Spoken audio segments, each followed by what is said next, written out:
Ya, puji Tuhan, Shalom. Sahabat Ngobras dimanapun Anda berada. Akhirnya kita ketemu lagi setelah tiarap beberapa waktu lamanya. Dan sebelumnya saya mohon maaf atas keterlambatan dari live seperti flyer yang kita bagikan buat Bapak Ibu Saudara, sahabat Ngobras, yang tahunya jam 12 waktu Indonesia bagian Barat. Kita mundur lumayan 1 jam. Jadi lebih terlambat karena di Pak Esra ada di Kupang dan berbeda 1 jam.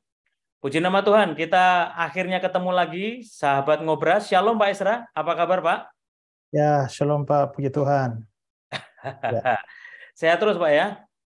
ya, Puji Tuhan, ini lagi hot-hotnya sekali, sahabat Ngobras. Saya yakin bukan hanya di Jakarta, bahkan sampai ke seluruh Indonesia. Enggak cuman itu. Tadi saya melihat beberapa tayangan YouTube juga, bahkan TV Israel juga sudah menayangkan bagaimana gagalnya Indonesia menjadi tuan rumah Piala Dunia U20.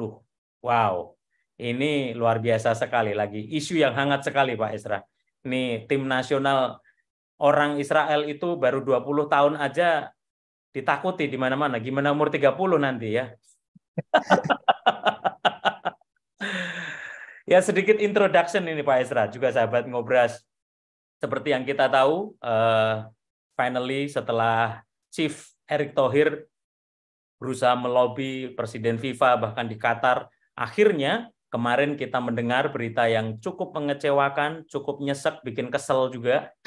Ketika persiapan semuanya sudah disiapkan, stadion, bahkan nggak cuma itu, PAD dari daerah-daerah itu kan cukup tinggi, lalu juga pariwisata, UKM yang sudah siap-siap, jualan jersey, jaket, dan aksesoris semuanya langsung bubar jalan gitu.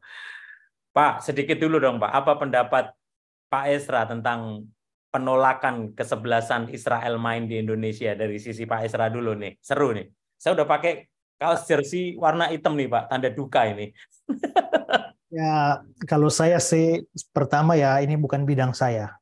Ya, saya tidak ada di bidang politik, saya juga tidak ada di bidang olahraga. Ya, walaupun juga penikmat olahraga sepak bola. Ya, jadi kalau tanggapan saya ya mungkin sudah seperti yang banyak orang memberi tanggapan adalah uh, mempersoalkan suatu bidang olahraga dicampur dengan politik, itulah yang menjadi masalah ya. Nah, jadi saya kira tanggapan saya umum lah, seperti orang yang merasa bahwa letak kesalahannya adalah mencampur adukan antara masalah politik dengan masalah sepak bola gitu. Nah, Ya, ini menariknya Pak Esra. ya. Makanya ada ngobras, ngobrol Alkitab santai. Jadi kita melihat segala sesuatu dari perspektif Alkitab, firman Tuhan. Karena kalau kita bicara Israel memang nggak jauh-jauh dari bagaimana pandangan Alkitab gitu Pak. Karena kan ini terus terang pencampur adukan ini secara politik, bahkan gubernur-gubernur yang ikut mengomentari. Yang bikin kesel itu kan soalnya mereka sudah tanda tangan. Ibarat kita mau bikin pesta, kita ngundang orang, tapi begitu orangnya datang, kamu nggak boleh datang ya, gitu kan. Itu kan ngeselin gitu ya, dan Ya. sudah komitmen gitu ya. Tapi lepas dari itu, Pak, kita akan melihat dari sisi ngobras, ngobrol Alkitab santai gitu ya. Tapi sejenak dulu, Pak, sebelum kita masuk ke dalam sisi sejarah dan pandangan Alkitab. Bagaimana dengan pandangan bahwa wah FIFA nggak konsisten nih, kemarin waktu Piala Dunia timnas Rusia gara-gara invasi ke Ukraina juga dilarang gitu kan, ini yang lagi beredar Pak. Pendapat Pak Esra? Ya, memang itu dianggap sebagai ketidakkonsistenan FIFA. Tapi begini, yang memutuskan untuk tidak melibatkan Rusia itu adalah FIFA, bukan negara pelaksana pertandingan itu. Misalnya mungkin kemarin di Qatar ya. Jadi yang menolak Rusia itu bukan Qatar. Qatar sebagai tuan rumah, ya dia mengikuti keputusan FIFA. Kalau FIFA menganggap bahwa karena pertimbangan tertentu maka Rusia tidak diikut sertakan, ya itu keputusan FIFA. Maka tidak bisa disamakan antara keputusan FIFA yang tidak mengikut sertakan Rusia dengan yang terjadi di Indonesia. Yang terjadi di Indonesia ini bukan keputusan FIFA, tapi keputusan tuan rumah. Mestinya tuan rumah itu tidak punya hak di dalam memutuskan siapa yang boleh ikut, siapa yang tidak boleh ikut. Nah, Ya kan? itu poin. Nah, jadi kalau misalnya Indonesia tidak suka Israel ikut, ya silakan berargumentasi atau bersurat atau di dalam sebelum terjadi silakan mempengaruhi keputusan FIFA. Silakan buktikan bahwa Israel dipenjajah, silakan buktikan bahwa Israel ini kurang ajar, biadab, ambil tanah orang dan lain sebagainya. Yakinkan FIFA supaya FIFA yang memberi keputusan bahwa karena Israel menjajah Palestina, rampas tanah Palestina, maka Israel dilarang ikut Piala Dunia di Indonesia. Bukan Indonesianya yang protes. Kan tuan rumah tidak mempunyai hak. Ya, kalau kamu mau jadi tuan rumah, kamu harus ikut FIFA dong. Kalau kamu merasa bahwa dia tidak layak ikut, silahkan bicara ke FIFA. Baru FIFA yang ambil keputusan, bukan kamu yang ambil keputusan.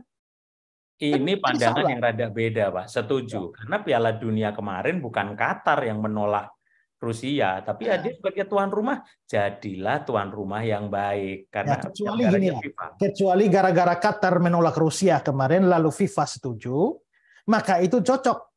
Kenapa sekarang Indonesia menolak Israel, kok FIFA nggak setuju?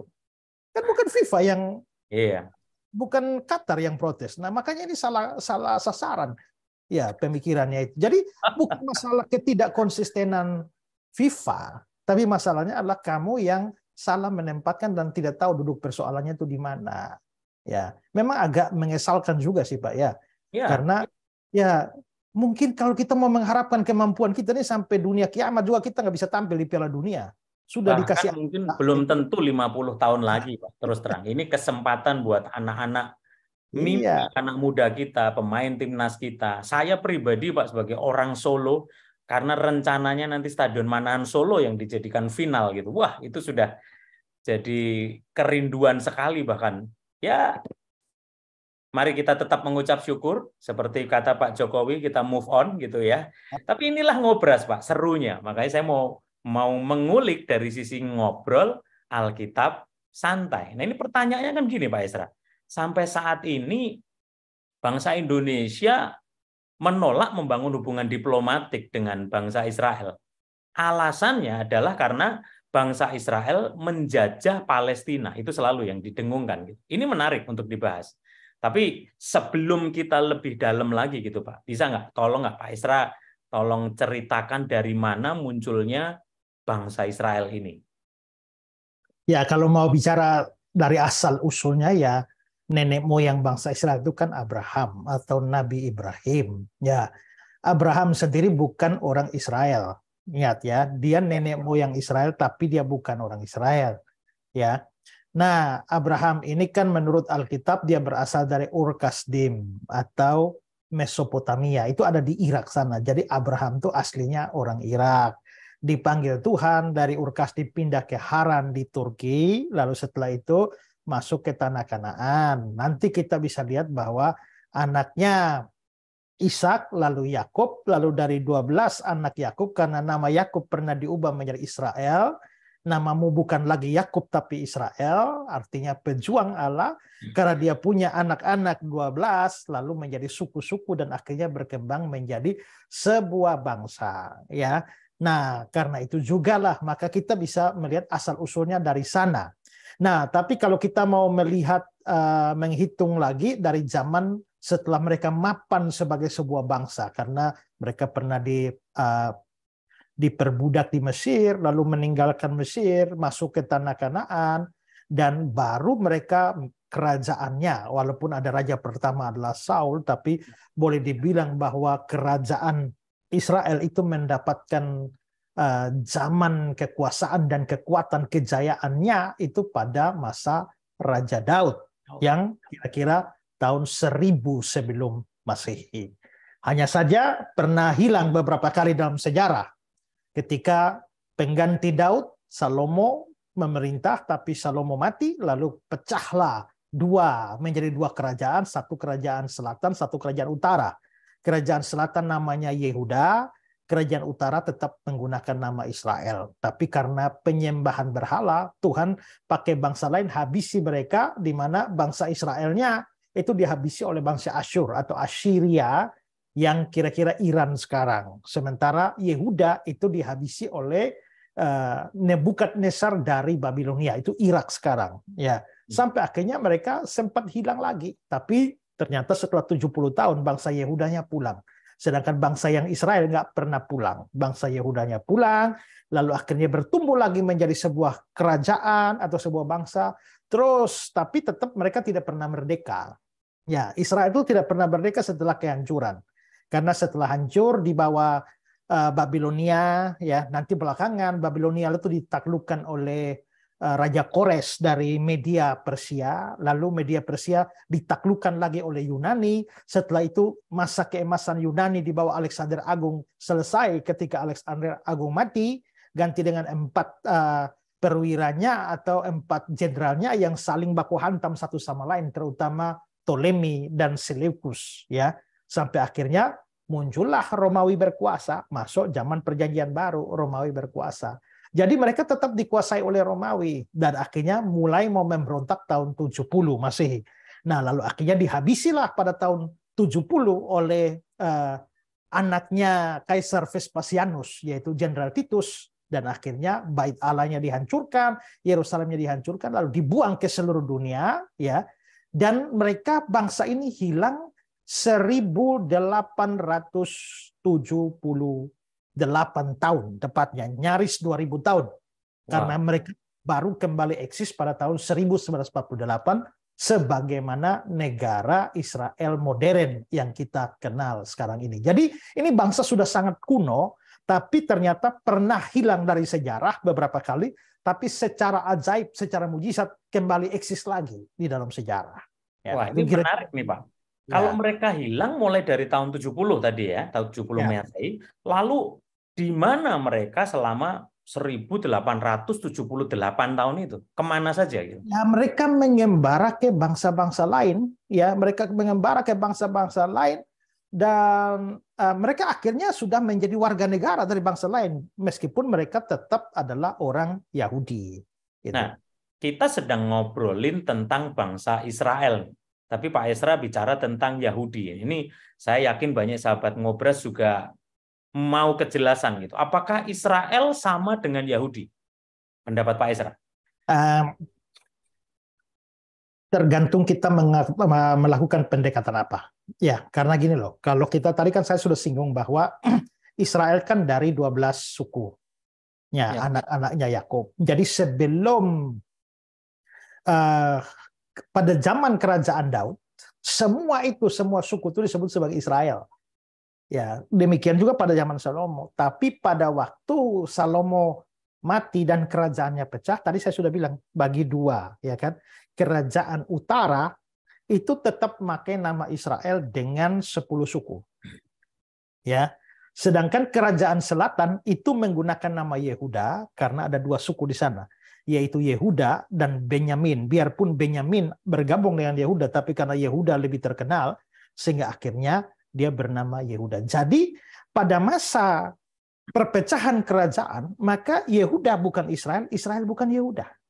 Ya. Nah, jadi itu 2 kerajaan berbeda. Jadi kalau kita pada waktu zaman sebelum kerajaan pecah, kita ngomong Israel, maksudnya seluruh. Nah, tapi kalau sudah zaman pasca Salomo, ketika kita ngomong Israel, nah itu sudah lain, kerajaan utara. Maka orang-orang di Yerusalem itu bukan Israel. Mereka orang Yehuda. Nah, tapi setelah penawanan di Asyur terhadap kerajaan utara, 10 sukunya hilang. Nah, lalu penawanan di Babilonia terhadap bangsa Yehuda, nanti yang pulang ke tanah Israel itu hanya bangsa Yehuda. Maksudnya dari kerajaan Yehuda.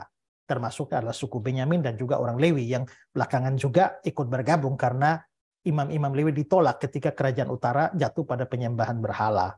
Ya, makanya pada waktu zaman Perjanjian Baru, biarpun dikatakan Israel, tapi sebenarnya tidak lagi menunjuk kepada keseluruhan suku. Karena itu Bapak lihat bahwa suku Ruben tidak pernah muncul lagi dalam Perjanjian Baru. Ya, suku Isakar, Sebulon, itu tidak muncul lagi di dalam perjanjian baru. Paling-paling adalah suku Lewi, Yesus dari suku Yehuda, Paulus dari suku Benyamin, ya, dengan sisa apa? Mungkin ada sisa-sisa suku Asher itu dari Hana itu ya. Nah, jadi kita bisa melihat bahwa memang pada masa perjanjian baru mereka sudah tidak lengkap lagi. Tidak lengkap lagi karena sebenarnya yang pulang dari pembuangan itu cuma bangsa Yahudi. Nah, kenapa Yahudi? Yahudi itu dari nama Yehuda, ya. Karena ini adalah kerajaan Yehuda yang pulang, maka mereka akhirnya dikenal dengan Yahudi. Jadi sebenarnya Yahudi itu adalah sebagian Israel. Ya. Nah, tapi dalam kenyataannya kita sudah bisa melihat bahwa dalam penggunaan yang lebih lanjut akhirnya ya sudah dianggap sama. Yahudi itu menunjuk kepada orang-orang Yahudi yang bernegara atau berkebangsaan Israel. Jadi mungkin kalau kita katakan sekarang bahwa kalau kita bicara negaranya, maka kita mengatakan Israel. Tapi kalau kita bicara suku bangsanya, maka kita bicara itu orang Yahudi. Sama seperti kalau omong negara, maka Pak Yosua ini orang Indonesia. Tapi kalau omong sukunya, ya maka ini orang Jawa, gitu kan? Saya orang Timor atau orang Rote, tapi saya orang Indonesia juga. Jadi mungkin dalam penggunaan model sekarang Israel lebih mengacu kepada kebangsaannya, sedangkan Yahudi menuju pada rasnya. Kira-kira begitu, Pak. Ya. Sorry, jadi di negara mana saja mereka hidup kalau gitu? Mereka itu berpencar ya setelah mereka dihancurkan tahun 70 itu mereka berpencar hampir di seluruh dunia dan terutama di Eropa. Ya, mereka ada di Polandia, mereka ada di India, mereka ada di Ukraina, ada di Pakistan, ada Myanmar, ada Bangladesh.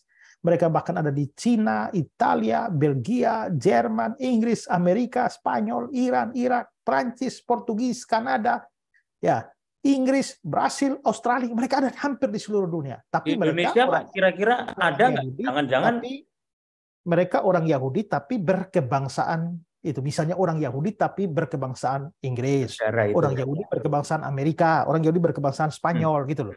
Bagaimana dengan di Indonesia, Pak? Jangan-jangan Pak Esra juga salah satu Yahudi yang di Kupang gitu? Ada, mereka ada di Indonesia ya. Ingat bahwa gini loh, orang Yahudi itu kalau kita lihat orang Yahudi itu ada cukup banyak orang Yahudi di Belanda, ya. Dan Belanda yang menjajah Indonesia. Indonesia bagi Belanda, ya, saat itu adalah daerah penghasil rempah-rempah dan perdagangan. Dan orang Yahudi itu adalah orang yang sangat jago di dalam bidang perdagangan.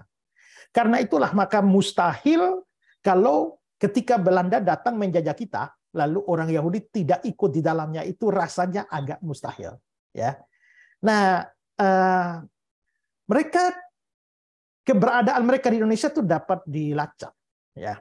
Ada seorang penulis buku namanya M. Wibowo. Ya, dia itu menulis buku judulnya Yahudi di Indonesia. Ya, Yahudi di Indonesia. Coba saya mau share kata-kata dia. Ya, dia kasih keterangan begini. Konon warga Yahudi sudah banyak berdiam di Indonesia sejak zaman kolonial Belanda, khususnya di Jakarta. Tapi tidak ada tanggal pasti kaum Yahudi menetap di Indonesia.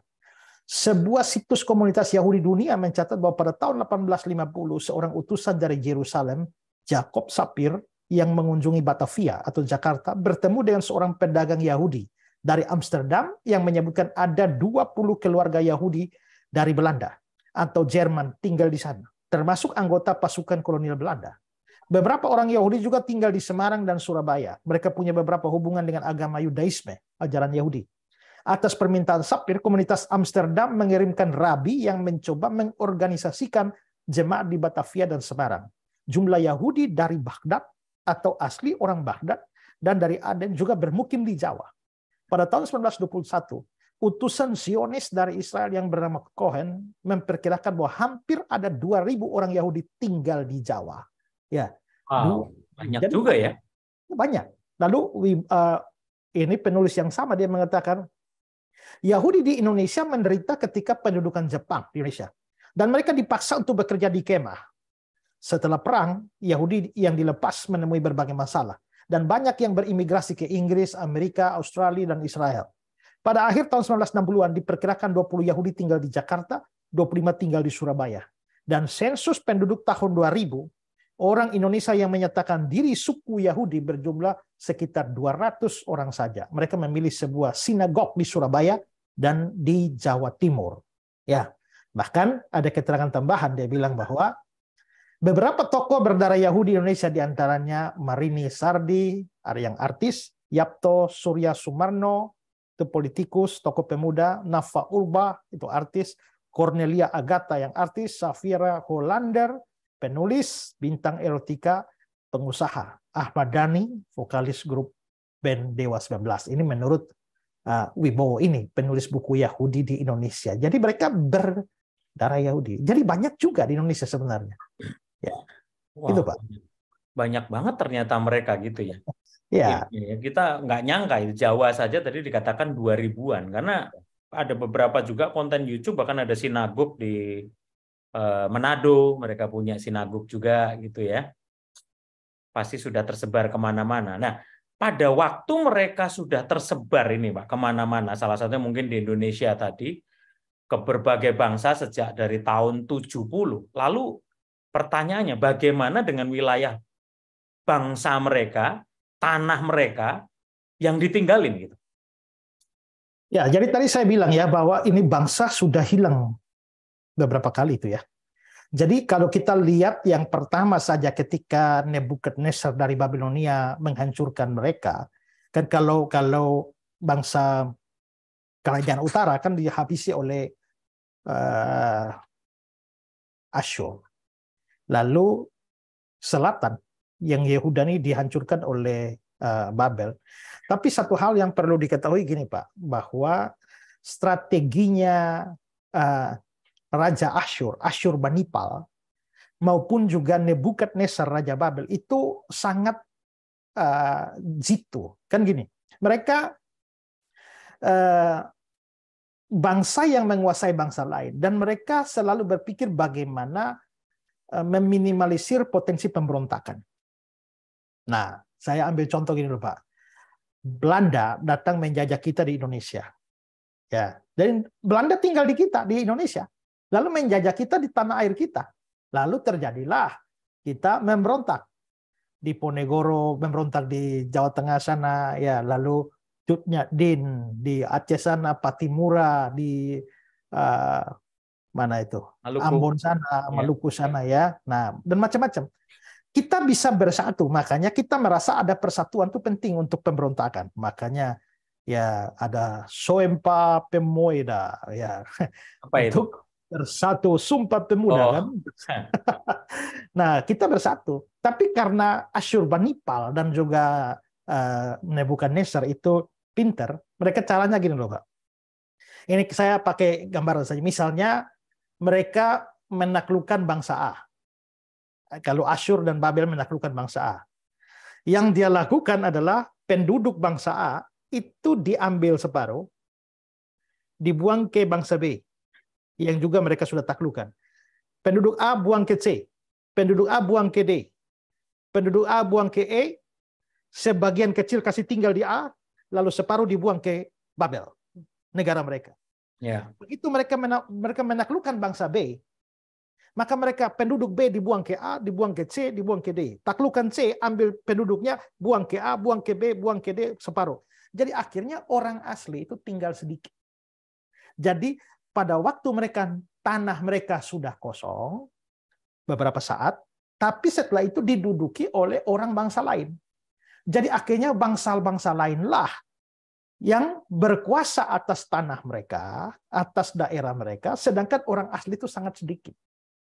Nah, nanti setelah pulang dari pembuangan itulah, nah maka mereka baru berkumpul lagi. Tapi itu situasi pada waktu mereka hilang pertama kali. Tapi pada waktu mereka hilang kedua, ketika tahun 70 yang saya ceritakan tadi, ya negara itu atau tanahnya Israel itu, seluruh tanah Israel, terutama kota Yerusalemnya itu berganti-ganti penguasa, ya. Jadi pada waktu mereka sudah dihancurkan tahun 70, itu ada kekosongan. maksudnya selama puluhan tahun itu wilayah itu tidak pernah didiami oleh siapapun. Sampai akhirnya tahun 117 Masehi, ya ada seorang kaisar yang namanya Kaisar Hadrian, Kaisar Romawi.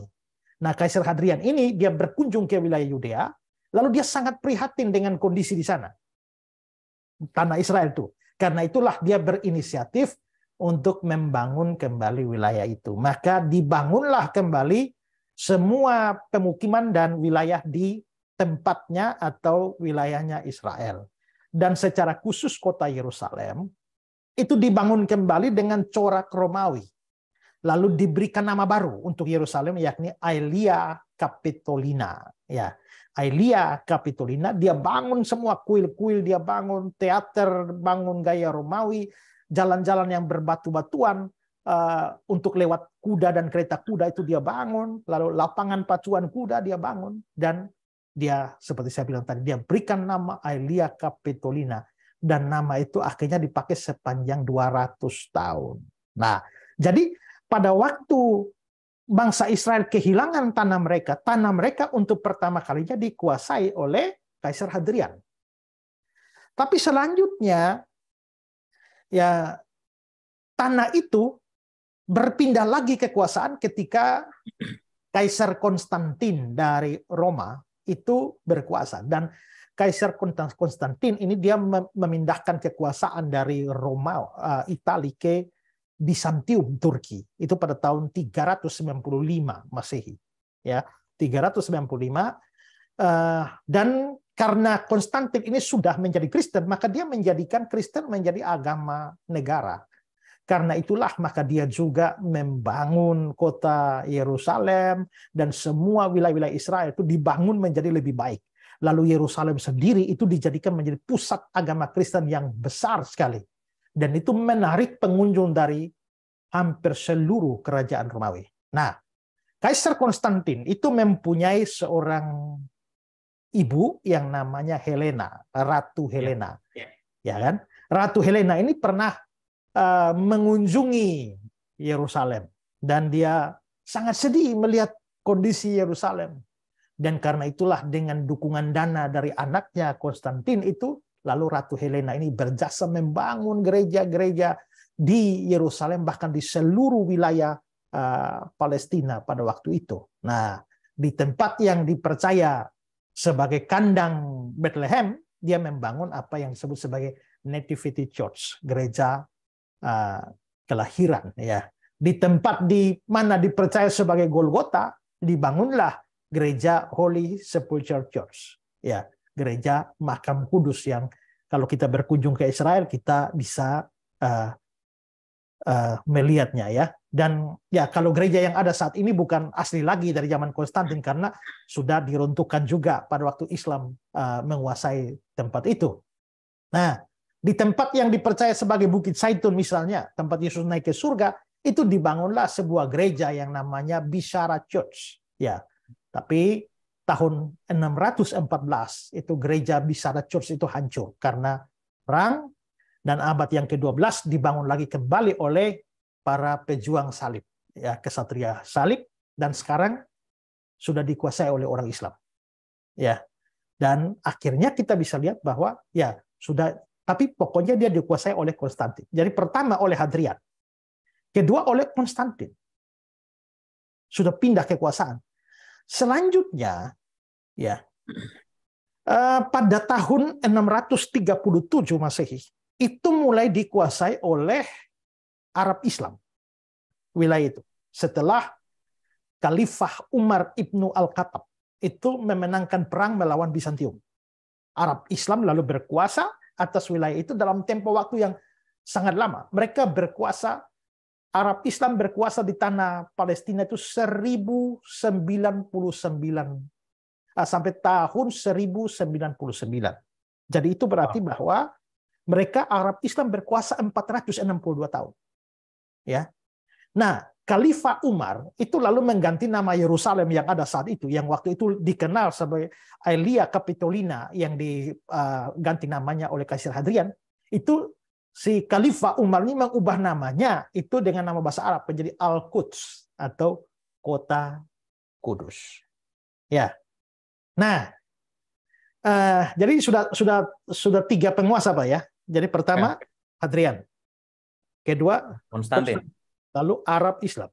ya. Nah, saya tambahkan keterangan sedikit. Semasa Muhammad hidup, nabinya umat Islam ini, dia pernah cerita. Bahwa ceritanya benar apa tidak, kita nggak ada urusan di situ. Pokoknya faktanya dia pernah cerita bahwa dia terangkat ke surga untuk menerima wahyu yang terakhir dari Gunung Muria, tempat Abraham mempersembahkan Ishak. Dan itu juga menjadi tempat Bait Allah Yahudi. Nah, Muhammad naik ke surga terima wahyu itu dengan menggunakan burung namanya burung burak. Nah, itulah makanya makanya ada pesawat namanya pesawat burak itu, Pak. Nah, itu kan dari burungnya Muhammad itu yang naik ke atas itu, ya bawa dia. Nah, pada waktu itu kan itu di posisi Bait Allah. Sedangkan Bait Allah kan sudah hancur seperti saya ceritakan tadi. Nah, pada waktu Khalifah Umar menaklukkan Yerusalem, dia lalu pergi cari tempat yang mana nabinya itu naik ke surga. Dan dia begitu prihatin bahwa ternyata di tempat itu sudah dijadikan tempat pembuangan sampah oleh orang Kristen.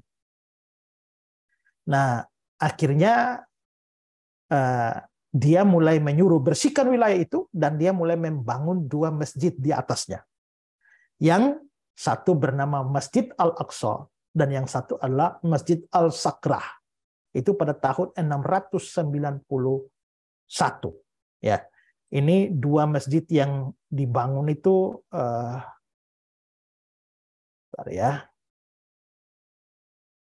Itulah yang ada di kawasan Al-Aqsa yang selama ini sering kita lihat gitu, Pak ya. Iya. Jadi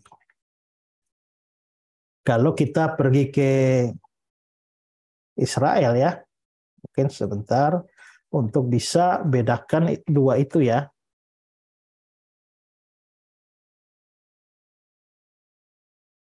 Beda kubah saja itu ya. Ya, ini. Jadi ini Al-Aqsa yang model hitam ini, tapi Al-Sakrah ini yang berkubah emas ini. Ya, nah, sering kita sebut Dome of the Rock gitu ya. Yang kita sering sebut sebagai Dome of the Rock. Ya, dan itu berdiri di pusat kota tua Yerusalem sehingga saat ini. Nah, jadi sudah berapa penguasa, Pak? Hadrian, Konstantin, Arab Islam. Ya, Hadrian, Konstantin, lalu Arab Islam. Ya. Lalu pada tahun 705 itu terjadi pergolakan politik dalam tubuh Islam sendiri. Dan akhirnya Khalifah Umar itu digulingkan sehingga kekuasaan dia atas Yerusalem dan seluruh Palestina itu jatuh ke tangan dinasti yang lain. Dinasti Islam juga namanya dinasti Umayyah dari Damaskus. Ya, pemerintahnya adalah Kafilah Abdullah Al-Malik. Khalifah Abdullah Al-Malik. Itu dia menjadi penguasa. Nah, selanjutnya pada tahun 750, jadi 45 tahun kemudian dinasti Umayyah ini ditaklukkan lagi oleh dinasti Islam yang lain, yakni dinasti Abbasiyah dari Baghdad, dari Irak. Nah, dengan pemimpinnya yang terkenal adalah Harun al-Rashid. Ya, maka Palestina dan juga Yerusalem berganti pimpinan lagi, penguasa lagi. Ya, sekarang Abbasiyah Irak yang berkuasa. Ya. Nah, dari tangan dinasti Abbasiyah itu wilayah Palestina yang adalah wilayah Israel waktu semasa mereka kerajaan, juga kota Yerusalem itu dikuasai. Tapi nanti pada tahun 1009 itu dinasti Abbasiyah ditumbangkan lagi oleh pemimpin atau dinasti Islam yang lain, yakni di dinasti Fatimiyah. Dengan pemimpinnya adalah Khalifah Al-Hakim bin Amir Allah. Ya, itu dari dinasti Fatimiyah. Nah, pada masa dinasti Fatimiyah inilah orang Yahudi, orang Kristen itu diperlakukan dengan buruk. Ya, bukan hanya di seluruh Palestina, tapi bahkan di seluruh ex-jajahan Bizantium. Orang Yahudi dan Kristen diusir dari Yerusalem. Pesiara Yahudi Kristen sama sekali tidak boleh masuk kota Yerusalem. Banyak yang disiksa, dianiaya, dibunuh oleh tentara-tentara Islam pada waktu itu. ribuan orang Kristen dijadikan budak oleh orang-orang Islam. Gereja-gereja dibakar. Itu kira-kira 2.000 gereja, termasuk gereja Holy Sepulchre Church itu. Yang Gereja Makam dibangun Kristus. oleh Ratu Helena ya. Ikut hancur ya. Itu dibakar pada masa itu. Nah, ini sejarah penting, Pak. Gara-gara tindakan dinasti Fatimiyah yang sewenang-wenang itu, ini memancing amarah dari mayoritas Kristen di Eropa. Yang pada waktu itu kita bisa lihat bahwa Katolik mempunyai kekuasaan yang sangat besar. Sehingga akhirnya Paus Urbanus II itu lalu menyerukan untuk diadakannya perang melawan Islam. Nah, perang inilah yang dikenal sebagai Perang Salib. Gitu. Ya. Jadi sejarah mencatat bahwa Perang Salib ini terjadi sampai 7 kali. Dari tahun 1095 sampai 1250. Dan melalui Perang Salib 1 dan 2 yang berakhir pada 1149 Masehi. Laskar-laskar salib itu mendapatkan kemenangan yang besar dan berhasil menguasai daerah Palestina dan kota Yerusalem. Ya, pada waktu itu ada banyak orang Islam dan Yahudi dibunuh dan mereka diusir keluar dari wilayah Palestina. Dan tentara-tentara salib itu mendirikan kerajaan kecil yang namanya Kerajaan Yerusalem dan rajanya namanya Baldwin I. Maka perhatikan bahwa di sini berganti penguasa lagi kan. Dari Fatimiyah itu beralih kekuasaan ke Laskar Salib. Ya, Baldwin ya.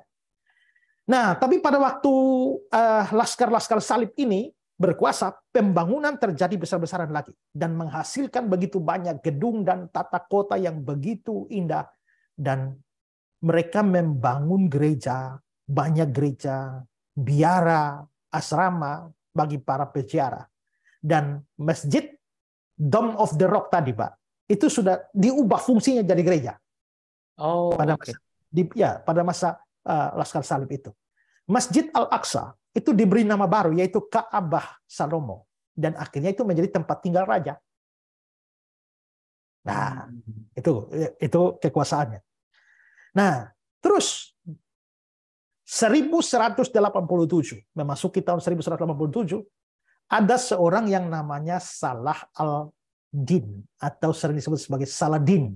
Ya, tentu pernah dengar nama ya. Nah, Saladin ini dari dinasti Ayyubid Mesir. Ya, dia tentu saja dia beragama Islam. Dia serbu tanah Palestina dan Yerusalem. Dan terjadilah sebuah perang besar namanya Perang Hattin. Dan dia akhirnya bisa mengalahkan tentara-tentara salib, tentara-tentara Kristen, dan dia memenangkan wilayah itu secara total pada tahun 1291. Banyak orang Kristen, tentara-tentara Kristen dibunuh dan diusir keluar dari Palestina. Ya. Nah, sejak saat itulah berakhir kekuasaan Kristen atas wilayah Palestina dan kota Yerusalem. Ya, sehingga ya sekarang walaupun perang salib sudah masih terus berlangsung, tapi tetap tidak bisa menguasai lagi. Ya. Nah, Saladin ini terkenal sebagai penguasa Islam yang sangat toleran di kota Yerusalem. Terhadap agama Islam, dia Islam. Tapi terhadap Yahudi, terhadap Kristen, dia sangat toleran. Dan dia menciptakan toleransi hidup beragama antara Islam, Kristen, Yahudi secara berdampingan dengan damai. Ya. Nah, ini positifnya. Nah, tapi tahun 1224, itu tiba-tiba Yerusalem diserbu lagi oleh sebuah pasukan hebat dari Tartar, Mongolia. Ya, ini sejarah yang mungkin jarang orang tahu, bahwa orang dari Mongolia sana pernah berkuasa atas Palestina. Ya, pasukan Tartar ini dia kuasai Palestina dan juga kuasai kota Yerusalem. Sayangnya kekuasaannya tidak lama, hanya 3 tahun, karena mereka dikalahkan lagi oleh dinasti Mameluk dari Turki, sehingga akhirnya Palestina dan Yerusalem itu berpindah lagi kekuasaan ke dinasti Mameluk Turki. Ya. Lalu tahun 1260 orang Tartar Mongolia yang tadi kala menyerbu lagi. Ya, kali ini di bawah pimpinan seorang yang namanya Hulaku Khan.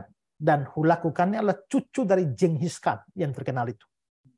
Ya, sang penakluk dunia itu. Nah, dan hulakukan ini dia berhasil menaklukkan dan memporak-porandakan Yerusalem dan Palestina, dan terpaksa ya mereka meninggalkan wilayah itu dan berkuasalah orang Tartar Mongolia pada 1260 itu. Sayangnya kekuasaannya tidak cukup lama. Beberapa saat kemudian dinasti Mameluk kembali lagi merebut kerajaan wilayah Palestina itu dan juga kota Yerusalem. Dan kali ini mereka berkuasa cukup lama. Dinasti Mameluk ini sampai 1516. Ya. Nah, belum berakhir. Setelah itu muncul lagi satu dinasti hebat di Konstantinopel. Dari Istanbul. Konstantinopel itu Istanbul, ya, di Turki. Dan dinasti ini terkenal namanya dinasti Ottoman. Nah, dinasti Ottoman inilah menyerbu Palestina dan Yerusalem sehingga akhirnya menumbangkan dinasti Mameluk. Dan mereka berkuasa. Nah, kekuasaan atas Palestina dan kota Yerusalem jatuh ke tangan Ottoman Turki dengan pemimpinnya yang terkenal adalah Sultan Sulaiman. Ya, dinasti Ottoman ini berkuasa atas Palestina dan Yerusalem dalam waktu yang sangat lama, 4 abad. Dari 1516 sampai 1917 baru Ottoman tumbang. Ya. Nah, sayang sekali bahwa para pemimpin dinasti Ottoman ini tidak terlalu menganggap Palestina sebagai wilayah yang penting, juga kota Yerusalem. Karena itulah maka 50 tahun pertama dari pemerintahan Ottoman Turki, wilayah Palestina dan Yerusalem itu diabaikan. Dan dalam 350 tahun setelah tanah Palestina, dalam waktu 350 tahun setelah itu, tanah Palestina itu dibiarkan melarat dan miskin, termasuk Yerusalem. Nyaris tidak ada orang yang tinggal di sana. Sehingga Mark Twain sendiri ya itu mengatakan, dia pernah berkunjung ke sana dan dia bilang Yerusalem itu telah kehilangan keagungan masa lalunya dan sekarang menjadi kampung yang menggenaskan. Nah, ya meskipun begitu di wilayah Palestina dan juga kota Yerusalem tetap dihuni oleh orang-orang Arab yang makin hari makin banyak di wilayah itu, sehingga akhirnya tempat itu ya boleh dibilang kalau dikuasai secara politik oleh Ottoman Turki, tapi penduduknya adalah lebih banyak Arab Palestina. Nah, jadi kalau Bapak tanya setelah Israel hilang tahun 70 itu tanah mereka tuh bagaimana? Ya tanah mereka pindah-pindah penguasa seperti yang saya ceritakan panjang lebar itu. Nah, kira-kira begitu, Pak. Nah, ini kan panjang lebar sekali, luar biasa sekali nih. Ya. Sejarah bagaimana jajah-menjajah saling serang dan bergantinya kekuasaan di Yerusalem dan Palestina gitu ya. Saya balik lagi, itu dikuasai oleh banyak pihak, gentian terus. Nah, bagaimana dengan kehidupan orang Yahudi yang terpencar di beberapa negara itu? Ya, panjang itu. Ya, sementara tanah mereka dicaplok oleh banyak bangsa. Ya, ini kalau kita mau ngomong nih, Pak ya, sebenarnya tanah Palestina itu milik siapa? Ya. Kota Yerusalem itu milik siapa? Lalu kalau kita urut sejarah, ya. Nah, siapa yang berkuasa lebih dulu di sana?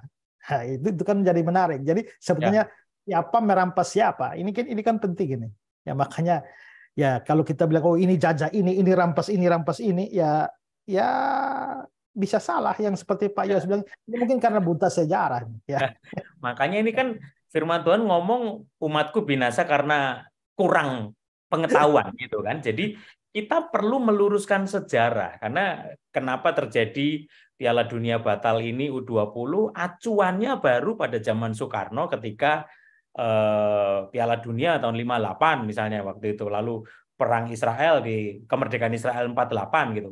Kita lupa. Nah, melalui ngobras ini, Pak, ngobrol Alkitab santai, kita tariknya lebih ke belakang supaya kita lebih balik lagi tadi, Pak. Jadi orang-orang ini gimana ini yang tersebar ini? Nah, jadi memang tadi saya cerita ya bahwa ada 2 kali mereka hilang ya pada zaman Babel dan zaman modern tahun 70 itu. Nah, sebenarnya saya geser sedikit kepada zaman Babel itu. pada waktu orang Yahudi itu dibuang ke Babilonia, ada satu perkembangan yang menarik. Ya, perkembangan itu adalah bahwa ternyata orang-orang Yahudi itu mulai masuk ke dalam dunia dagang. Sehingga mereka menjadi orang yang sangat mahir dalam perdagangan. Bahkan keunggulan orang Yahudi dalam dunia perkembangan dan teknologi itu terasa sampai hari ini. Hampir semua produk kita itu orang Yahudi semua. Misalnya dalam urusan makanan, minuman, camilan. McDonald, Pizza Hut, Coca-Cola, Starbucks, Nestle, dan lain-lain. Itu semua kan punya orang Yahudi. Rokok. Ya. Banyak rokok itu dari produksi orang Yahudi. Terutama ada yang terkenal adalah Marlboro. Ya. Permen. Mentos. Ya. Winston. Itu semua tuh produk orang Yahudi. Dalam dunia hiburan ada Hollywood, ya, ada Paramount Company, ada Walt Disney dan macam-macam. Itu juga orang Yahudi. Urusan kosmetik dan kecantikan, Estée Lauder, L'Oreal, Revlon, Johnson & Johnson, itu Yahudi semua. Ya nggak usah jauh-jauh, kita pakai online sekarang ini, Facebook gitu. Facebook, ya.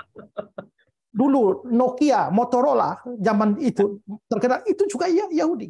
Teknologi komputer, IBM, ya, AT&T, Apple, ya, komputer, Intel, Pentium, sekarang entah Yahoo, Google, Facebook, semua itu Yahudi. Urusan media massa, ABC, CNN, National Geographic, New York Times, The Washington Post, majalah Times, kantor berita Reuters, semua Yahudi. Ya. Orang-orang Yahudi menguasai dunia olahraga. Dulu mantan penguasa Chelsea, Roman Abramovich, itu kan dia menguasai Chelsea, itu orang Yahudi. Ya, Malcolm Glazer. Ya, saya nggak tahu sekarang dia masih berkuasa atas MU atau tidak. Yang keluarga Glazer itu keluarga Yahudi. Ya, zaman di mana pernah orang berkuasa atas Arsenal, ya, David Dane, ya, itu juga Yahudi. Perbankan, valuta asing seperti Bank Dunia, IMF, kita dunia pernah digoyang oleh George Soros, itu Yahudi itu. Ya, dan bidang-bidang yang lain, persenjataan, penerbangan, pakaian, elektronik, konstruksi, kesehatan, minyak bumi, mereka kuasai semua. Hampir semua, Pak. Sampai film makanya, lah. Wanita paling kuat pokoknya Wonder Woman, hidup Gal Gadot gitu pokoknya.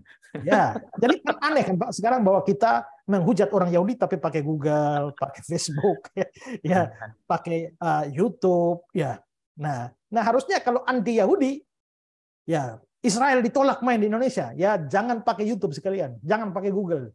Iya. Ya, Bimbonya aja ngajaknya pakai Facebook, Pak. Ya, ciptakan search engine sendiri ala Kadrun.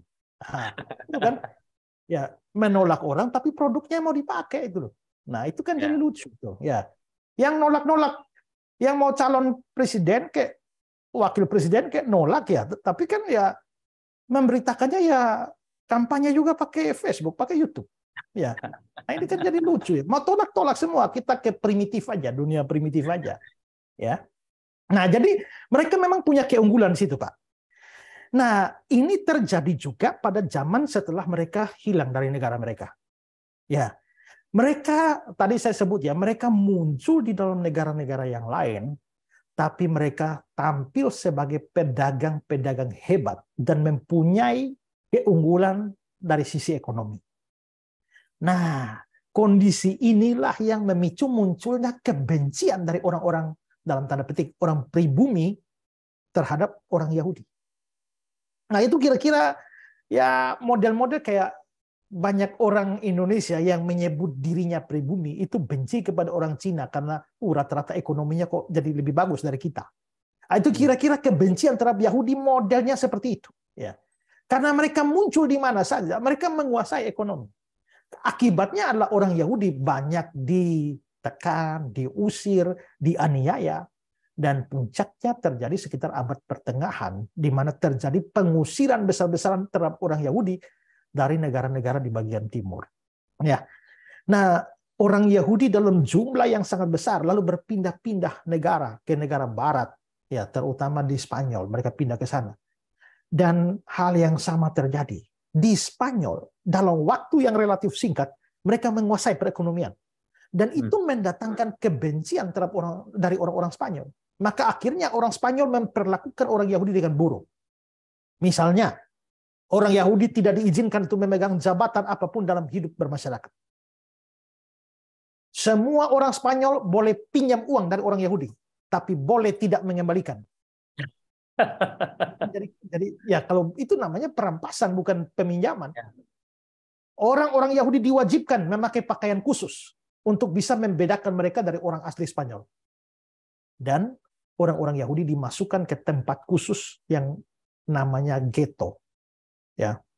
Nah, akibat dari tekanan yang banyak begitu, lalu orang Yahudi akhirnya terpaksa meninggalkan Spanyol dalam jumlah yang banyak dan mereka pindah ke Portugis. Tapi lagi-lagi, di mana saja mereka berada, mereka unggul dalam perdagangan dan ekonomi. Dan ini menyulut kebencian orang-orang Portugis terhadap mereka.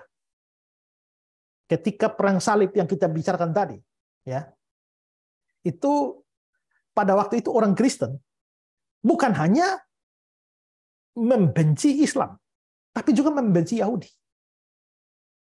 Dan dampaknya adalah terjadi pembantaian besar-besaran terhadap orang Yahudi di Portugis. Dan justru yang lakukan itu adalah orang-orang Kristen. Ya, dalam insiden itu kira-kira 20.000 orang Yahudi mati dibantai. Ya, orang Portugis lalu menjara seluruh harta milik orang Yahudi, membakar semua rumah ibadah mereka, mengumpulkan kitab-kitab orang Yahudi sebanyak 24 trek dan bakar habis semua. Lalu mereka usir orang-orang Yahudi secara besar-besaran keluar dari Portugis. Nah, orang Yahudi lalu akhirnya meninggalkan Portugis. Ini kan saya ngomong yang kasar, yang insiden-insiden besar saja ya. Yang kecil-kecil kan mereka menyebar di banyak negara. Nah, orang Yahudi tinggalkan Portugis, masuk ke Prancis. Tapi lagi-lagi di Prancis mereka mengalami nasib yang tidak jauh beda. Kemajuan ekonomi dan perdagangan menyebabkan kebencian orang Prancis besar terhadap mereka. Dari Prancis, orang Yahudi lari ke Jerman. Nah, di Jerman mereka berkembang dengan cepat secara ekonomi.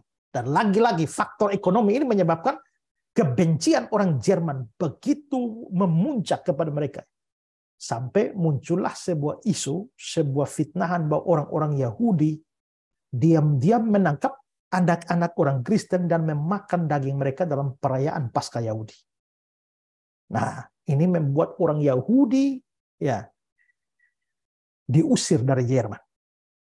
Nah, orang Yahudi yang diusir dari Jerman larinya ke Belanda, ke Polandia, ke Rusia. Tapi lagi-lagi perlakuan terhadap mereka tidak baik di 3 negara itu, terutama di Polandia dan di Rusia. Peraturan khusus untuk orang Yahudi. Pertama, mereka tidak diizinkan untuk bertani atau berdagang secara besar-besaran. Kalau kecil-kecilan boleh. Kedua, mereka tidak boleh menduduki jabatan penting dalam masyarakat. Ketiga, tidak ada jaminan bagi nyawa seorang Yahudi. Ya. Sampai ada sumber yang mengatakan bahwa di Rusia dan Polandia pada akhir 1800-an itu pemerintah mengorganisasi atau mencegah serangan-serangan kekerasan terhadap pemukiman Yahudi yang dinamakan dengan pogrom, dan kala gerombolan orang membunuh kaum Yahudi dan menjara semua rumah dan toko mereka. Jadi nasib mereka setelah mereka keluar dari tanah mereka itu begitu menyedihkan, ya. Mereka diusir, dibenci, dimusuhi, diperlakukan secara tidak adil, bahkan seperti binatang, dibunuh, dibantai. Sampai George Washington pernah berkata bahwa setiap negara yang dahulu memburu mereka seperti hama masyarakat. Ada seorang penulis Kristen, ya, namanya Lucas Chandra. Dia menulis buku Latar Belakang Perjanjian Baru. Dia bilang begini, bahwa orang Yahudi diusir, tercerai-berai ke seluruh dunia, menjadi bangsa tak bernegara, menyusuri ujung-ujung bumi, terombang-ambing tak menentu, mewarisi kebencian yang kosong, membuat orang yang mendengarnya menghela napas. Ya, itulah kondisi mereka, Pak. Udah tahan banting banget sebetulnya ya orang Yahudi, makanya mereka sudah biasa mengalami tekanan, tapi mereka fighting spiritnya luar biasa. Nah, kita Tapi begini, langsung saya ya, tambahkan sedikit, Pak ya. Ini penting sekali dalam sejarah. Nah, akibat dari kebencian dan pembantaian dan juga perlakuan yang begitu buruk terhadap orang Yahudi, maka pada tahun 1896, ini orang penting sekali dalam sejarah Israel. Namanya adalah Theodor Herzl. Ya, mungkin begini. Theodor Herzl ini adalah, kalau saudara nanti bisa cari saja di Google, lihat nama Theodor Herzl. Ini adalah seorang Yahudi yang mempelopori gerakan yang namanya Zionisme.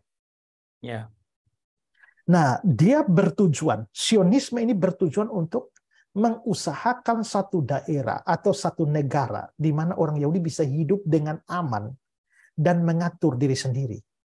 Ya, karena mereka kan terancam di seluruh dunia nih. Ya, mereka terancam di seluruh dunia dan kemana saja mereka pergi selalu mendapat ancaman. Makanya mereka mulai memimpikan satu wilayah.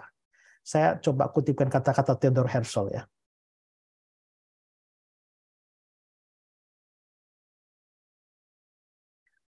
Dia bilang begini, kami adalah masyarakat. Kami mencoba untuk hidup dan berbaur dengan masyarakat lain. Kami tidak dihargai. Begitu banyak penyerangan terhadap orang-orang Yahudi di berbagai negara, Rusia, Rumania, Jerman, Prancis. Saya tidak percaya adanya kedamaian lagi. Jadi izinkan kami untuk memerintah sebuah area di dunia ini, di mana kami dapat mendirikan negara kami sendiri. Ada dua negara yang sesuai, Palestina dan Argentina. Pada kedua wilayah itu, banyak orang Yahudi tinggal. Kami akan mencapai kesepakatan dengan penduduk yang telah ada dan menawarkan untuk membangun jalan-jalan yang baru. Akan meningkatkan kesejahteraan di dalam negara-negara di sekitar kami melalui berbagai cara. Jadi jauh sebelum ada Israel itu, Theodor Herzl sudah mengacu kepada tanah Palestina yang adalah tanah asli mereka dan juga Argentina. Ya. Nah, itu mimpi dari Zionisme itu.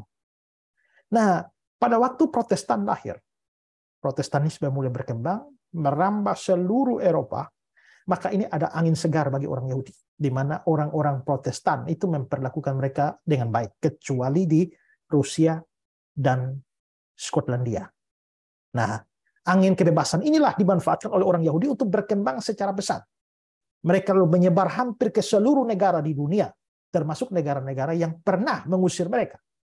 Ya, kembali ke Polandia, India, Ukraina, Pakistan, Myanmar, Bangladesh, Cina, Italia, Belgia, Jerman, Inggris, Amerika, Spanyol, Irak, Prancis, Portugis, Kanada, Brasil, Australia, masuk semua. Setelah masa era Protestanisme ini.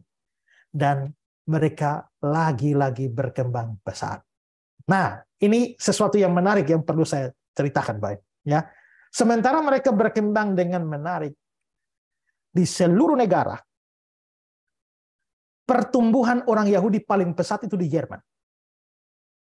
Ya. Menurut sensus tahun 1933, orang Yahudi di Jerman itu ada 500.000 jiwa. Dan 80% dari mereka ya sudah berkebangsaan Jerman. Dan tidak semua beragama Yahudi. Ada yang menjadi Katolik, ada yang menjadi Protestan. Tapi mereka Yahudi. Nah, sekian lama orang Yahudi di Jerman hidup dengan aman. Bahkan mereka bekerja dengan profesi seperti guru, dosen, tentara, hakim, dan lain-lain. Tapi bencana itu mulai datang ketika seorang kanselir Jerman dari partai Nazi yang namanya Adolf Hitler yang terkenal itu menjadi pemimpin Jerman. Ya. Dalam Perang Dunia Kedua, Jerman di bawah Hitler itu berhasil menaklukkan berbagai negara yang lalu tunduk di bawah Jerman, dan total orang Yahudi di seluruh daerah jajahan Jerman itu ada 9 juta orang. Nah, Hitler ini Pemikirannya sangat dipengaruhi oleh seorang politikus Austria, namanya adalah Karl Lueger. Dan Lueger ini sangat anti-Yahudi. Hitler lalu mengadopsi pikirannya Lueger tentang apa yang disebut sebagai ras unggul. Di mana teorinya adalah dunia akan maju kalau suatu kualitas yang lebih baik. Ras unggul dipertahankan dan dikembangbiakan, sedangkan ras-ras yang lain itu ras buruk itu harus dimusnahkan. Nah, menurut Hitler, ras unggul itu adalah ras Aryan asli Jerman. Dan ras inilah yang mempunyai hak hidup.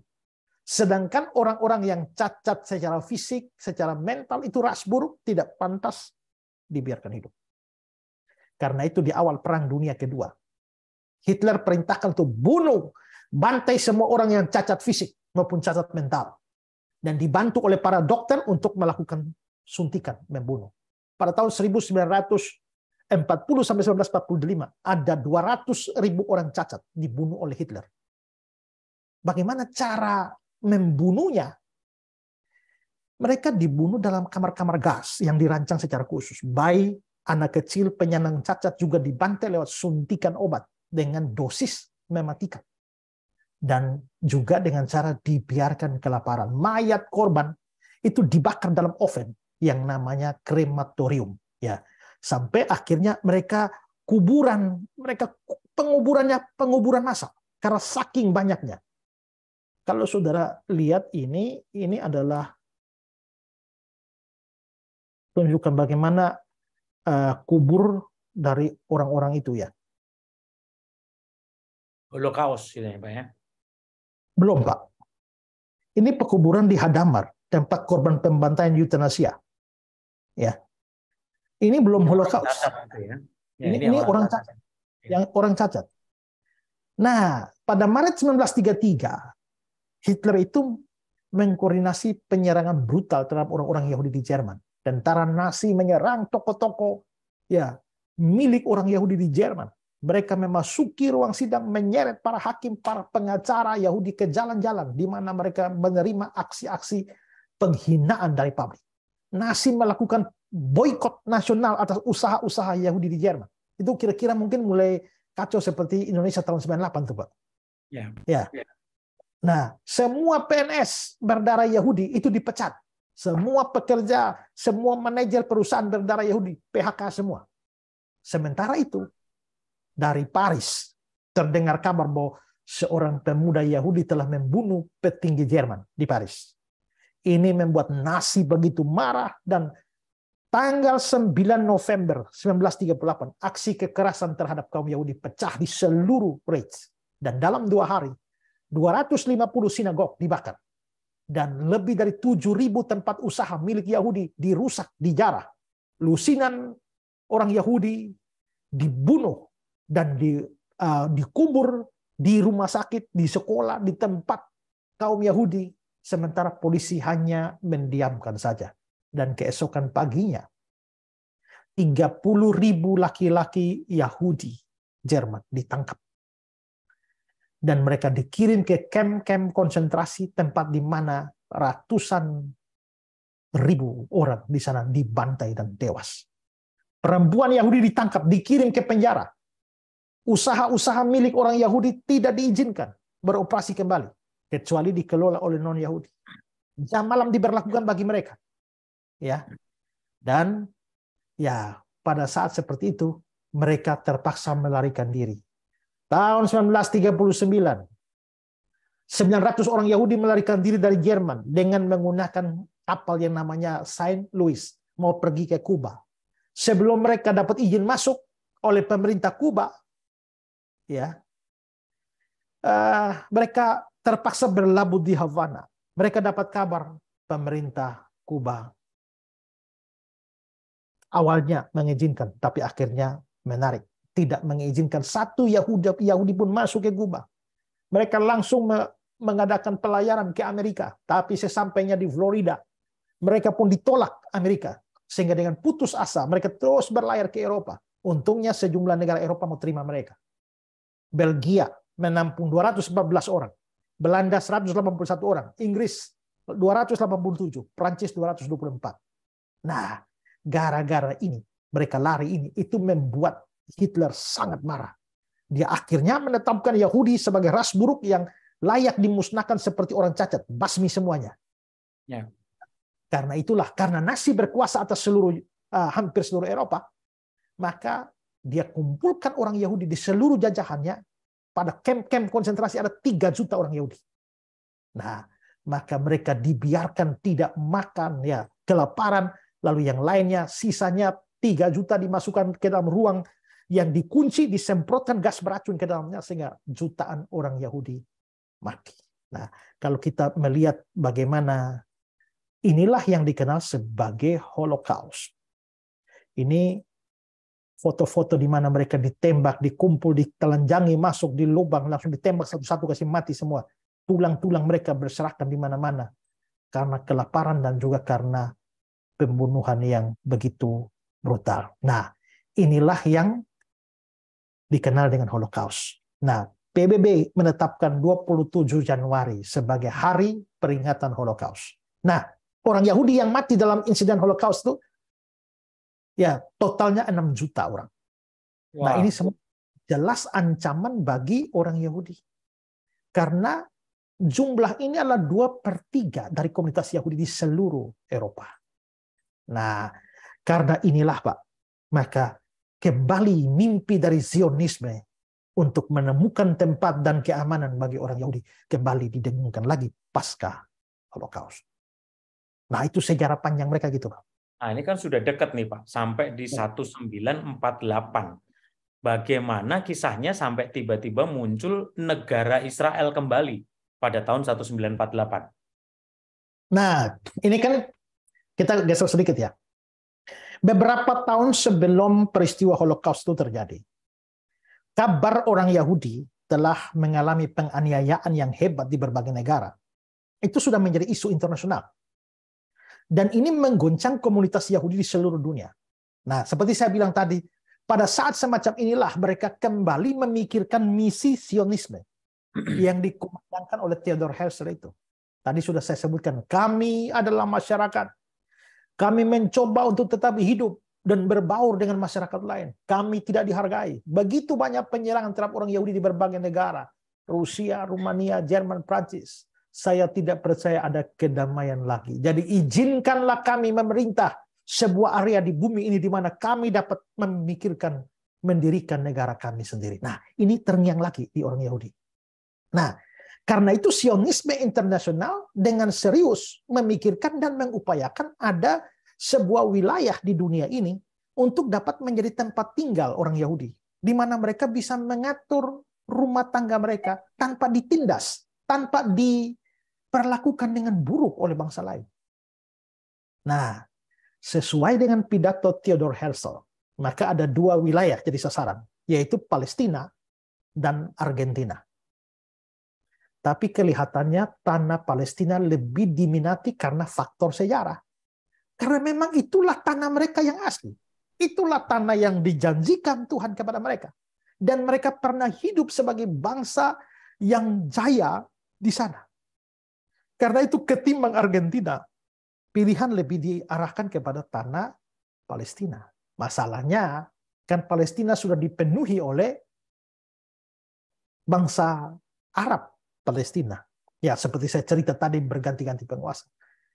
Nah, pada saat Perang Dunia I, negara Inggris itu mendukung Arab Saudi untuk memberontak terhadap Ottoman Turki. Dan sebagai imbalannya, kan tadi saya bilang ya, Palestina itu dikuasai oleh Ottoman Turki. Terakhir tuh ya. Nah, Arab Saudi itu mau memberontak terhadap Ottoman Turki. Tapi dia minta dukungan Inggris. Lalu dia berjanji bahwa kalau seandainya Inggris membantu Arab Saudi dan mampu menumbangkan Ottoman Turki, otomatis seluruh wilayah yang dikuasai Ottoman Turki itu jadi bagiannya Arab Saudi. Dan Arab Saudi menjanjikan bahwa kalau itu terjadi, maka seluruh wilayah Palestina dan Yerusalem itu diberikan kepada Inggris sebagai hadiah atau ucapan terima kasih. Nah, dan ternyata memang menang. Runtuhlah Ottoman Turki. Karena itulah maka diserahkanlah seluruh wilayah Palestina dalam kuasa Inggris sejak 1917. Gitu. Jadi sekarang yang berkuasa atas Palestina itu Inggris. Ya. Nah, Perdana Menteri Inggris pada waktu itu namanya adalah Arthur Balfour. Ya, dia itu memiliki seorang teman atau sahabat baik, seorang Yahudi kaya raya yang namanya Lord Rothschild. Kita tahu sampai hari ini keluarga Rothschild masih keluarga ya. Dan ini berujung dengan penawaran terhadap Balfour dari Rothschild untuk mendapatkan tanah Palestina itu. Jadi antara Rothschild dan Balfour itu terjadi banyak pembicaraan, berbagai proses lobby panjang dan rumit, dan akhirnya muncullah apa yang disebut sebagai Deklarasi Balfour sesuai dengan nama Arthur Balfour 2 November 1917. Ya. Nah, itu Deklarasi Balfour itu seperti apa? Nah, kita lihat Deklarasi Balfour itu ya. Saya begitu senang menyampaikan pada Anda atas nama pemerintah yang mulia deklarasi ya, simpati bersamaan dengan aspirasi telah dikumpulkan untuk disetujui oleh kabinet. Pemerintah yang mulia mendukung pembentukan di dalam Palestina sebagai kampung halaman nasional bagi orang-orang Yahudi dan akan mengupayakan segala usaha, segala sesuatu untuk mencapai tujuan ini. Hal ini dapat dimengerti bahwa tidak ada yang dapat dilakukan untuk mempengaruhi pihak sipil dan hak-hak keagamaan dari keberadaan komunitas non-Yahudi di Palestina. Ya, itu adalah Deklarasi Balfour. Nah, pada saat itu mayoritas penghuni wilayah Palestina itu adalah Arab Palestina yang selama sekitar 1000 tahun telah menduduki wilayah itu. Jadi cukup lama juga kan, Pak ya? Ya. Sangat lama Arab sudah menduduki tempat itu. Sebagai akibat dari kekuasaan Islam beberapa dinasti ya terhadap wilayah itu sampai tumbangnya Ottoman Turki. Ketika Deklarasi Balfour disosialisasikan, maka orang-orang Arab Palestina itu melakukan protes dan menolak kehadiran orang Yahudi di wilayah mereka. Tapi negara Inggris sebagai pemilik dari wilayah itu ya tidak pedulikan. Inggris lalu mengeluarkan apa yang namanya adalah Memorandum Balfour. Ya. Dan dari Memorandum Balfour itu isinya, ya kita coba lihat Memorandum Balfour ini. Jadi sebetulnya suka-suka Inggris ya, karena dia yang berkuasa pada saat itu. Dia berkuasa, tempat dia loh. Ya. Di Palestina, kami tidak menganjurkan untuk meneruskan proses konsultasi dengan penduduk setempat. Tidak ada nego-nego. Keempat kekuatan besar berkomitmen pada Zionisme, tidak peduli benar atau salah. Zionisme adalah lebih penting dari 7.000 orang Arab yang saat ini menduduki Palestina. Itu Memorandum Balfour. Ya, karena mereka yang berkuasa atas tempat itu, ya mereka berhak menentukan siapa yang tinggal di situ. Nah, setelah keputusan ini dikeluarkan, mulailah orang Yahudi dari berbagai macam negara itu dianjurkan untuk pulang rumah. Ya. Dianggap pulang rumah, dan saat itu ada sekitar 35 orang Yahudi, 35.000 orang Yahudi memasuki Palestina. Nah, kedatangan mereka ini ditolak oleh Arab Palestina, dan mereka lalu mengadakan penyerangan terhadap orang Yahudi. Itu mulai tahun 1936. Tapi Inggris lalu turun tangan dan taklukkan mereka. Kan Inggris penguasanya. Ya. Ya, sejak saat itu orang Yahudi dari berbagai macam belahan dunia terus berdatangan di wilayah Palestina, termasuk korban-korban Holocaust dari Inggris, dari Jerman, yang merasa tidak ada lagi tempat aman bagi mereka di dunia. Ya, tapi lagi-lagi, ya, Arab Palestina tidak mau merelakan tanah mereka untuk orang Yahudi. Dan sejak saat itulah permusuhan Arab Yahudi dimulai sampai dengan sekarang ini. Konflik tidak terhenti terjadi di antara kedua komunitas. Ya, 1 juta orang Arab berselisih dengan 400.000 orang Yahudi. Nah, melihat kondisi seperti ini, Inggris sudah takut karena konfliknya makin besar nih. Ya, melihat kondisi ini, Inggris lalu akhirnya tarik diri dari rencana mula-mula. Sehingga akhirnya Yahudi yang sudah terlanjur masuk ke tanah Palestina itu sudah tidak ada dukungan lagi dari Inggris. Gara-gara itu Yahudi berpikir bahwa memang kita tidak bisa mengandalkan orang lain. Tidak bisa mengandalkan bangsa lain. Harus berjuang sendiri. Nah, sementara ketegangan terjadi di Palestina, ya, pecahlah pembunuhan Hitler terhadap 6 juta orang itu ya. Jadi setelah kan kita lihat bahwa ada pembunuhan banyak dan puncak Holocaust itu, dan akhirnya mereka memikirkan masalah ini lalu dibawa ke PBB 27 November 1947. Lalu dilakukan voting terhadap negara-negara anggota PBB terhadap rencana pembentukan negara Israel di Palestina. Nah, pada saat itu Sionisme internasional melakukan lobby politik ke PBB untuk menyetujui pembentukan negara Israel di Palestina. Hasilnya apa? 13 negara menolak. 10 negara abstain. Dan 33 negara setuju, termasuk Amerika. Berarti mayoritas anggota PBB setuju pembentukan negara Israel di Palestina. Ya. Yang nolak 13, abstain 10. Karena itulah keputusan akhirnya diberikan, yaitu wilayah Palestina itu akan dibagi menjadi 2, yaitu Arab Palestina di bagian barat laut berbatasan dengan Mesir. Sisanya diberikan kepada orang Yahudi. Sedangkan Yerusalem itu langsung dikendalikan oleh PBB. Nah, setelah keputusan itu, Sionisme lalu mempersiapkan segala sesuatu pembentukan negara mereka. Tapi perlawanan mulai datang dari dunia Arab. Peperangan pun terjadi. Dengan diusirnya orang-orang Arab dari wilayah Israel yang ditetapkan oleh PBB. Akhirnya, 14 Mei 1948, jam 4 sore, David Ben-Gurion itu mengumumkan kelahiran dan kemerdekaan negara Israel modern. Nah, dari situlah ya, dan dia memberikan pidato yang panjang lebar seperti deklarasi kemerdekaan yang panjang sekali. Dan sejak saat itu Israel muncul sebagai sebuah negara. Gelombang orang Yahudi mulai pulang rumah. Rindu rumah. Lalu mulai pulang semua. Nah, mereka kembali ke tanah nenek moyang mereka, tanah leluhur mereka seperti yang dijanjikan kepada Abraham, Ishak dan Yakub. Namun tidak sedikit juga yang memilih tidak pulang dan tinggal di negara lain, menjadi warga negara lain. Nah, maka kita bisa lihat begitulah kisahnya sehingga hampir 2000 tahun bangsa Israel hilang, tapi tiba-tiba muncul dalam sejarah. Nah, Wow, itu cerita. ini kisah yang sangat menarik sekali, Pak Esra. Tapi kan kita ini ngobrol Alkitab santai. Dari tadi kita belum singgung nih koneksinya, gospel connectionnya dengan Alkitab. Bagaimana sejarah yang panjang lebar tadi Pak Esra jelaskan tadi dalam kaitannya dengan Alkitab. Ya, kalau kita memang ya namanya juga ngobrol Pak ya.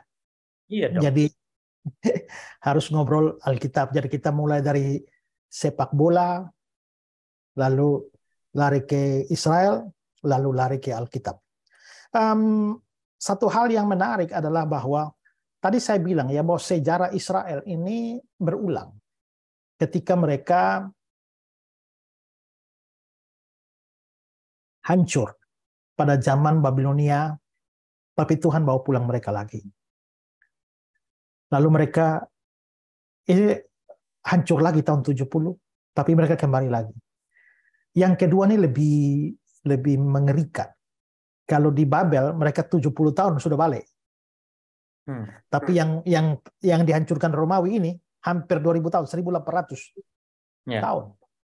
Tapi beritanya tetap sama bahwa berkali-kali di dalam Alkitab itu diberikan bahwa Tuhan memang, walaupun Tuhan yang membuang mereka, tapi Tuhan jugalah yang membawa mereka kembali ke tanah mereka. Ya.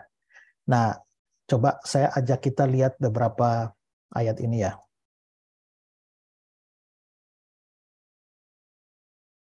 Ulangan 24. Kamu akan dicabut dari tanah kemana engkau pergi untuk mendudukinya. Berarti tanah Kanaan, tanah Palestina itu ya. Tuhan akan menyerahkan engkau ke antara segala bangsa dari ujung bumi ke ujung bumi. Betul. Engkau tidak akan mendapat ketentraman di antara bangsa-bangsa dan tidak akan ada tempat berjejak bagi telapak kakimu. Betul.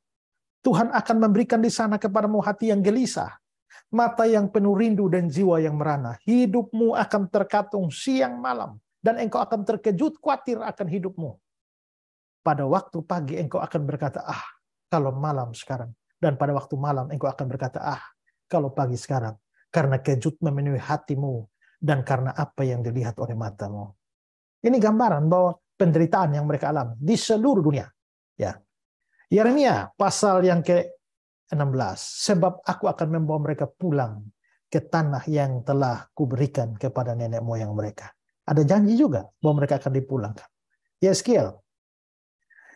Oleh sebab itu katakanlah, beginilah firman Tuhan Allah. Walaupun aku membawa mereka jauh-jauh di antara bangsa-bangsa dan menyerahkan mereka ke negeri-negeri itu, aku akan menjadi tempat kudus yang sedikit artinya bagi mereka di negeri-negeri di mana mereka datang.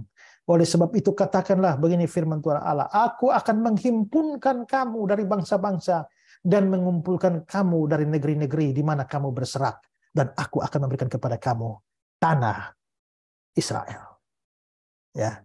Yeskiel 34. Aku akan membawa mereka keluar dari tengah bangsa-bangsa dan mengumpulkan mereka dari negeri-negeri dan membawa mereka ke tanahnya. Aku akan mengembalakan mereka di atas gunung-gunung Israel dan di alur-alur sungainya di semua tempat kediaman orang di tanah itu. Yeskiel 36. Aku akan menjemput kamu dari antara bangsa-bangsa, mengumpulkan kamu dari semua negeri dan akan membawa kamu kembali ke tanahmu. Yeskiel 37. Katakanlah kepadanya, begini firman Tuhan Allah, sungguh aku menjemput orang Israel dari tengah bangsa-bangsa kemana mereka pergi. Aku akan mengumpulkan mereka dari segala penjuru dan aku akan membawa mereka ke tanah mereka.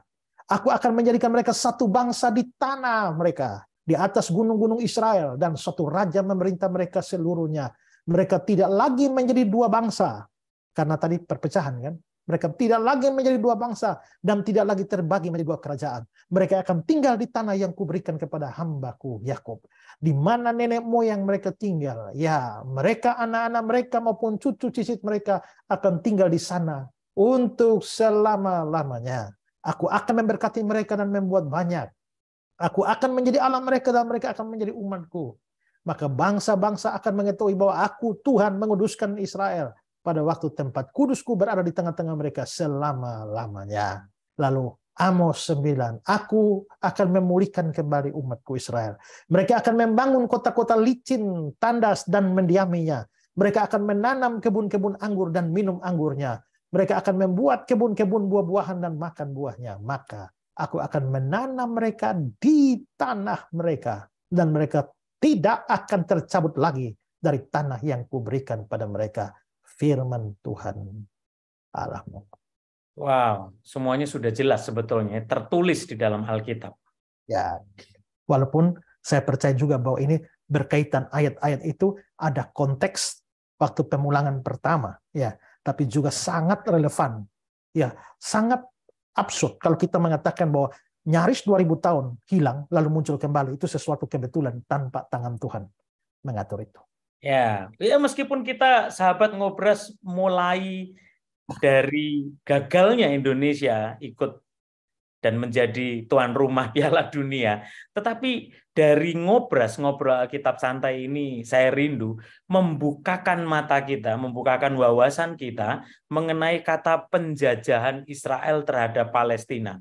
Ini sebetulnya dari yang disampaikan Pak Esra tadi aja udah kebalikan. Satu, dalam kekuasaan Inggris, bahkan pada saat itu 1 juta orang Arab yang ada tinggal di situ melawan 400.000 orang Yahudi. Jadi secara jumlah aja lebih besaran mereka bahkan pada waktu itu. Jadi siapa menjajah siapa. Nah, Pak Esra, lalu bagaimana dengan persoalan tanah dan perang-perang antara Israel dan Palestina ini sehingga akhirnya Indonesia jadi kebalik nih, nganggap Israel menjajah Palestina. Pendapat Pak Esra? Nah, ini ceritanya panjang lagi, ya. Dan Saya kita akan sudah 1 jam memberikan lebih, Pak Ezra. Nah, karena Aduh. itulah untuk menjawab pertanyaan ini kita bersambung ke ngobras yang berikutnya. Nah, sahabat Ngobras yang masih mengikuti live ini atau Anda yang menonton tayangan berikutnya nanti di YouTube, Bapak Ibu Saudara mendengar tadi semua sahabat Ngobras penjelasan panjang, lebar, dalam dan tingginya yang Pak Esra sudah sampaikan. Bapak Ibu Saudara yang rindu untuk menggali, belajar, dan dasarnya betul-betul biblikal dari Alkitab. Nah, mesti ikut perjalanan ke Israel supaya kita nggak hanya bayangan, asumsi, atau mimpi saja. Pak Esra mungkin bisa ditayangkan, Bapak Ibu Saudara sahabat Ngobras yang rindu untuk ikut jalan bersama dengan kita. Pak Esra ada perjalanan Israel di bulan Juni, demikian juga ada perjalanan di bulan Oktober, Oktober nanti bersama saya juga, Ngobras Goes to Israel. Mungkin yang pertama bisa ditayangkan di bulan Juni, Pak Esra akan berangkat pada tanggal 18 sampai dengan 30 Juni, Bapak Ibu Saudara. 18 sampai dengan 30 Juni, mungkin bisa ditayangkan Pak Isra flyernya. Saya sudah send kemarin dari WhatsApp juga bisa. Ya. Nah, ini 18 sampai 30 Juni, kontaknya Bapak Ibu Saudara juga lihat di situ, tapi ada satu lagi mungkin videonya juga bisa ditayangkan yang pada tanggal 9 sampai dengan 20 Oktober pas hari raya di sana. Jadi kita bisa mengikuti. Silahkan menikmati video ini. Dengan sukacita kami informasikan kembali Ngobras Goes to Israel. Ngobrol Alkitab santai. Bible study on the spot, langsung di tempat-tempat bersejarah sesuai yang ada tertulis di dalam Alkitab. Masih bersama dengan pembimbing rohani kita, Bapak Pendeta Esra Soru dan Bapak Yosuayan. Kami mengundang Bapak Ibu Saudara yang haus dan rindu menggali kebenaran firman Tuhan, baik dari sisi sejarah, hermeneutik penafsiran Alkitab, dan pengertian-pengertian rohani di dalamnya. Mari persiapkan hati dan daftarkan diri Anda segera untuk jadwal perjalanan pada tanggal 9 sampai dengan 20 Oktober 2023. Silakan mendaftar dan bisa bertanya langsung dengan Kairos Tour di nomor 087 888 009854. Pastikan Anda diberkati dalam pengenalan akan Tuhan lebih lagi melalui perjalanan rohani ini. Advent Shalom, haleluya. Kubawa berita sejahtera. Yuk, yang pengen ke Yerusalem, kita jalan bareng Pak Esra. Pastikan booking seat segera, hubungi Kairos Tour. Sampai ketemu di Yerusalem. Tuhan Yesus memberkati. Nah, itu tadi perjalanan pengumuman perjalanan kita nanti. Dari penjelasan Ngobras hari ini saja belum selesai, Saudara. Pak Esra juga punya buku-buku tentang Israel, jadi mengenai sejarah, mengenai bagaimana pandangan Alkitab. Judulnya apa Pak Esra? Mungkin bisa dijelaskan? Israel dulu, kini, dan nanti. Ya.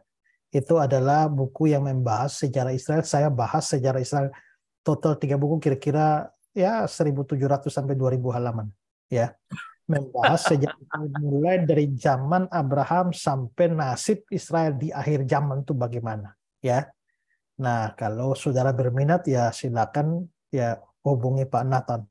Ya, beliau yang mengarus buku-buku itu.